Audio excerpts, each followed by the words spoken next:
గాజాకు మానవతా సాయం అందించేందుకు వెళ్తున్న పర్యావరణ ఉద్యమకారిణి గ్రెటా థన్బర్గ్తో ఇజ్రాయెల్ అనుచితంగా ప్రవర్తించింది అనే వార్తలు ప్రపంచం దృష్టిని ఆకర్షించాయి.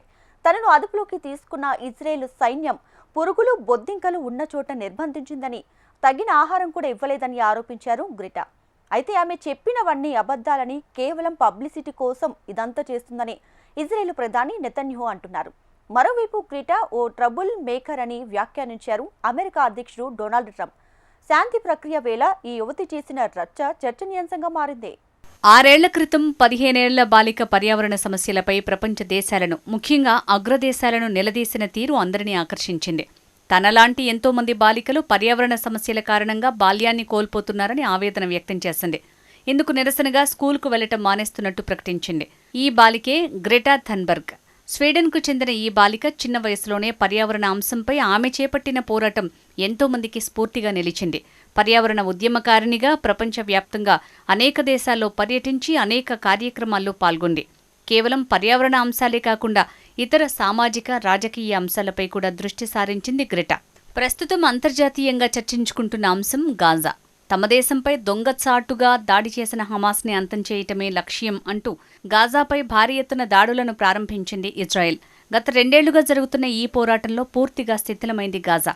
67,000 మంది పాలస్తీనా ప్రజలు చనిపోయారు. వేలాది మంది నిరాశ్రయులయ్యారు. గాజాలో ఆకలి దప్పులతో ప్రజలు అలమటిస్తున్న వేళ ప్రపంచమంతా స్పందించింది. సరిగ్గా ఇదే సమయంలో పాలస్తీనా ప్రజలకు తన సంఘీభావం ప్రకటించారు గ్రెటా థన్బర్గ్. ఇజ్రాయెల్ సాగిస్తున్న మారణ హోమాన్ని తప్పుబట్టారు. ప్రపంచమంతా ఈ అంశంపై స్పందించాలని పిలుపునిచ్చారు.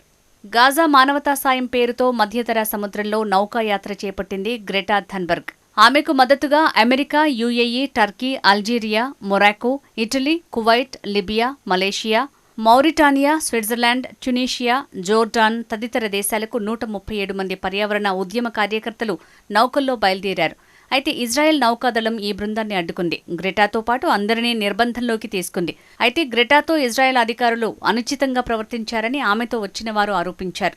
మమ్మల్ని జంతువుల్లా చూశారు. గ్రెటా థన్బర్గ్ని జుట్టు పట్టుకుని లాగి ఇజ్రాయెల్ జెండాను ముద్దు పెట్టుకోమని బలవంతం చేశారని చెప్తున్నారు.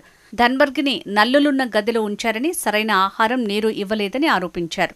అయితే ఇజ్రాయెల్ ఈ ఆరోపణల్ని తప్పుబట్టింది. తాము ఉద్యమకారులను మర్యాదపూర్వకంగానే చూశామని, తనను అరెస్ట్ చేయాలని గ్రెటానే కోరిందని, స్వచ్ఛందంగా లొంగిపోయిందని ఇందుకు సంబంధించిన వీడియో రిలీజ్ చేసింది.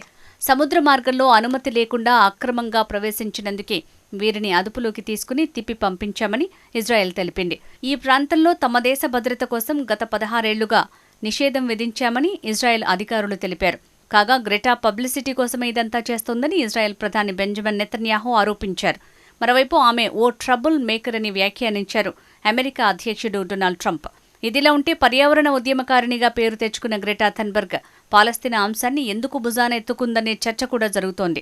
గ్రెటా 15 ఏళ్ల వయసులో ఉన్నప్పుడు పర్యావరణ అంశంపై మాట్లాడినప్పుడు మీడియా ద్వారా ప్రపంచానికి పరిచయమయ్యారు. ఇప్పుడు ఆమె 22 ఏళ్ల యువతి. ఈ అంశంపై ఆమె మాట్లాడితే పెద్దగా ఎవరూ పట్టించుకోవటం లేదు. ఈ కారణంగా కేవలం పబ్లిసిటీ కోసమే గాజా అంశంలో తలదూర్చారనే ఆరోపణలున్నాయి. నిజానికి గాజాకు సాయం పేరుతో ఆమె తీసుకొచ్చిన నౌకలో పెద్దగా ఆహారం, ఇతర సహాయ సామాగ్రి లేవు. ఒకవైపు గాజా యుద్ధం నిలిపివేసేందుకు అమెరికా అధ్యక్షుడు స్వయంగా రంగంలోకి దిగారు. ఇజ్రాయెల్ ప్రధాని కూడా చర్చలకు అంగీకరించారు. ఇలాంటి సమయంలో ప్రపంచం దృష్టిని తన వైపుకు తిప్పుకునేందుకు గ్రెటా ప్రయత్నిస్తోందని విమర్శలున్నాయి. మరోవైపు గ్రెటా థన్బర్గ్ భారత్కు వ్యతిరేకి అనే ముద్ర కూడా ఉంది. 2021లో వ్యవసాయ చట్టాలకు వ్యతిరేకంగా భారతీయ రైతులు నిర్వహించిన ఆందోళనకు గ్రెటా మద్దతు ప్రకటించారు. ఆందోళన చేస్తున్న భారతీయ రైతులకు సంఘీభావం తెలుపుతున్నాం, తాము అండగా ఉంటాం అంటూ CNN రాసిన కథనాన్ని పోస్ట్ చేశారు. అంతటితో ఆగకుండా రైతుల ఉద్యమానికి మద్దతు ఎలా తెలియజేయాలో పేర్కొంటూ టూల్ కిట్ పేరుతో ఓ ట్వీట్ చేశారు. ఈ అంశం అప్పట్లో భారత్లో దుమారం రేపింది. టూల్ కిట్ కుట్ర పేరుతో పోలీసులు కొంతమందిపై కేసులు కూడా నమోదు చేశారు. గ్రెటా పర్యావరణ అంశాన్ని పక్కనబెట్టి భౌగోళిక, రాజకీయ వివాదాల్లో ఎందుకు తలదూరుస్తోంది? కేవలం పబ్లిసిటీ కోసమే ఇదంతా చేస్తోందా, లేక ఆమె వెనుక ఎవరైనా ఉన్నారా అనే అనుమానాలు కూడా వ్యక్తమవుతున్నాయి.